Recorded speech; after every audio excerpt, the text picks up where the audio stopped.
ito walang proponent to ha. Ito kusa ito ng DPWH.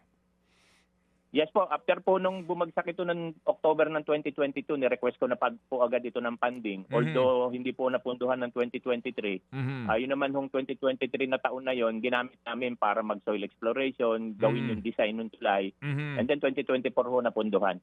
Mga kapatid, brothers and sisters, saan ka pa? Dito na tayo sa totoo.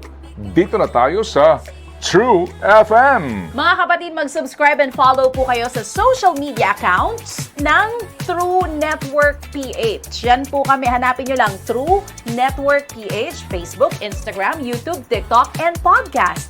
Mapa Apple or Spotify man yan, mahahanap nyo kami. Lahat ng mga napapanood at napapakinggan nyo po sa programa, nasa social media accounts namin yan. So, paano mga kapatid? See you sa social media!